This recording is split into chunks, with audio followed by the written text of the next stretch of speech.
La métropole, Madame la procureure, Monsieur le président de la CCI, Madame la directrice départementale de la sécurité publique, Monsieur le directeur de TAM, pour lancer cette journée sur les atteintes sexistes qui a été développée et l'honneur en revient à la direction départementale de la sécurité publique dans le cadre de ce qu'on appelle un groupe de partenariat opérationnel qui s'attache justement à ces atteintes sexistes. Alors qu'est-ce que ces atteintes sexistes ?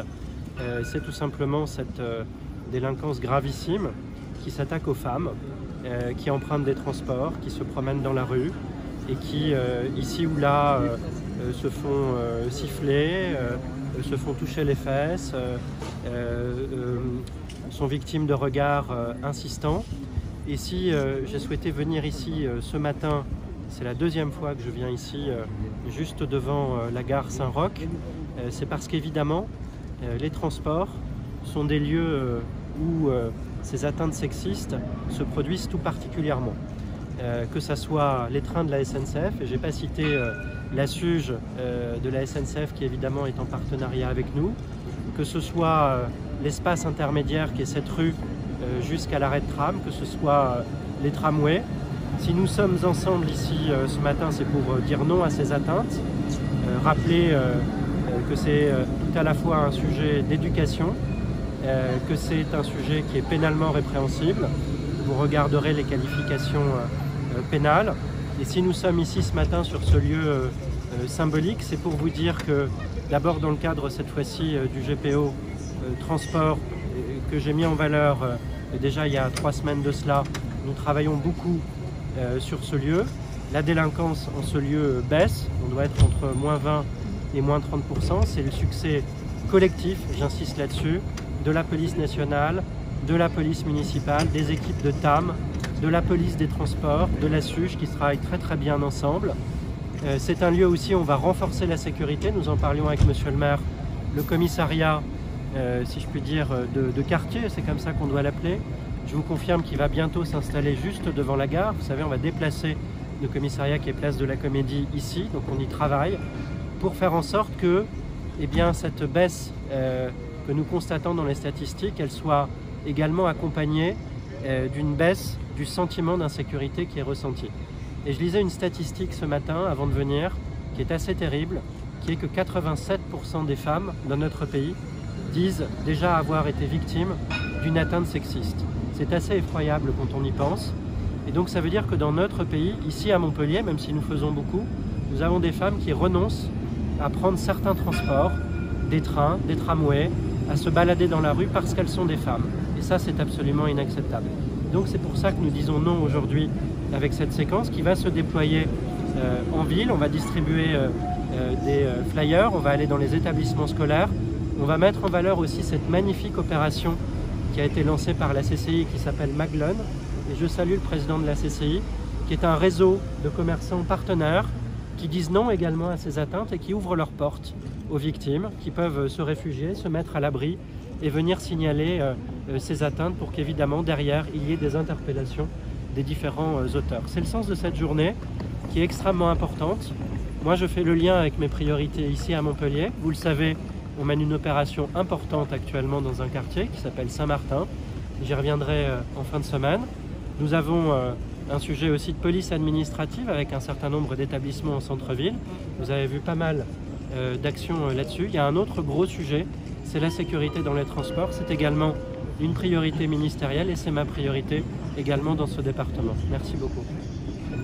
Merci Monsieur le Préfet. Je veux d'abord évidemment saluer cette opération, saluer la coordination qui est la nôtre au service de la protection des personnes et le témoignage du responsable de la SUGE tout à l'heure qui nous le disait, je ne mâche pas mes mots, mais quand je lui ai dit la coordination, elle m'a dit et elle est parfaite. Donc on travaille très bien ensemble, mobilisés sur les questions de sécurité. Je veux le dire ici, les questions des violences sexistes, du harcèlement de rue, dont vous avez eu parfaitement raison, Monsieur le Préfet, de rappeler que c'est un délit pénal. Ce n'est pas une grivoiserie gauloise, ce n'est pas un esprit méditerranéen ou je ne sais quelle sottise, c'est un délit puni par la loi.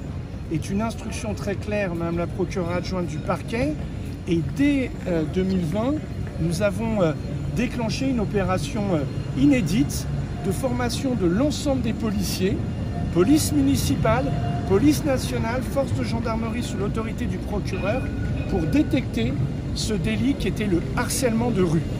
La police métropolitaine des transports, qui a été créée il y a 2 mois, a connu également cette formation. Elle a d'ailleurs relevé une infraction. Et donc, nous le disons très clairement, la peur change de camp. Vous avez évoqué, monsieur le préfet, le dispositif Maguelone. 60 commerces sous les regards goguenards de certains. 200 commerces maintenant dans ce dispositif refuge pour une femme qui se sent en situation d'insécurité dans l'espace public. Et donc, ça fonctionne. Nous allons recommuniquer ensemble pour mieux le faire connaître, parce qu'il faut pédagogie et art de répétition. Je veux également indiquer, monsieur le préfet, je ne vous ai pas encore parlé de ça, mais nous formons aussi gratuitement les femmes à des cours de self-défense pour qu'elles aient confiance en elles dans l'espace public. Et nous devons régulièrement augmenter les crédits, car il y a beaucoup de demandes. Je veux le dire de manière très claire, cette journée elle est importante parce qu'elle affirme de quel côté se situe la loi et l'autorité. La liberté d'aller et venir est une liberté fondamentale et aucune femme ne doit se sentir en insécurité dans l'espace public. Elle marque une mise en visibilité par ce ruban, mais c'est toute l'année que nous allons travailler là-dessus. Et je veux saluer l'extrême mobilisation de tous et de toutes sur ce sujet. Je voudrais peut-être remémorer à certains et évoquer à d'autres. En 2018, c'est les femmes elles-mêmes qui avaient fait une cartographie des rues à ne plus fréquenter dans l'espace public à Montpellier. C'est ce qui a fondé beaucoup de nos actions, beaucoup de nos échanges. Et face à cette cartographie, nous avions décidé d'agir. Et bien, à cet instant, nous agissons et je veux à nouveau vous saluer, monsieur le préfet, sous l'autorité du parquet, le travail, la coordination qui est faite et l'engagement des femmes et des hommes qui portent l'uniforme pour veiller au respect des règles et avec très grande déontologie. Merci. Merci, monsieur le préfet, monsieur le maire. Je crois qu'on est tous d'accord là-dessus. L'idée, c'est que l'action, dès qu'elle est parfaitement coordonnée, porte des résultats efficaces, des résultats qui sont visibles de tous. Je crois qu'on ne peut que se féliciter que la police métropolitaine des transports ait d'ores et déjà commencé à verbaliser ces outrages sexistes. Le parquet s'est lui aussi mis en ordre de bataille. La lutte contre ces violences est aussi une de ses priorités, avec la mise en place de stages, notamment avec le réseau associatif, et c'est un travail que nous allons bien évidemment poursuivre. Vous avez des chiffres localement sur des remontées dans les transports, notamment du nombre d'agressions sur un an, sur un mois, je ne sais pas. On a surtout, monsieur le préfet, une baisse significative de la délinquance dans les transports en commun, avant l'arrivée de la police métropolitaine des transports. Et puis le signe est très clair, hein, je veux le saluer, monsieur le préfet, dès sa prise de fonction, le premier jour, on était là, mais c'est lui. Ouais. Et là, nous sommes au début de la journée, présents ici, et la question des transports en commun est ici une des priorités d'action publique de la part des autorités, chacun dans nos responsabilités respectives. Non, je vais vous répondre par une pirouette sur l'évolution des atteintes sexistes. En préparant cette séquence, je me suis posé la question du chiffre, de la statistique de délinquance, et j'ai bien vite abandonné l'idée de vous le donner ce matin parce que en réalité il y a tellement d'atteintes sexistes qui ne font pas l'objet de signalement et d'en dépôt de plainte que l'appréhension statistique des choses ne veut pas dire grand chose. C'est un petit peu comme en matière de violence intrafamiliale, désolé de faire le parallèle, mais ce qui compte c'est que nous donnions suffisamment de courage aux femmes pour signaler et évidemment pour porter plainte. C'est ça le sujet.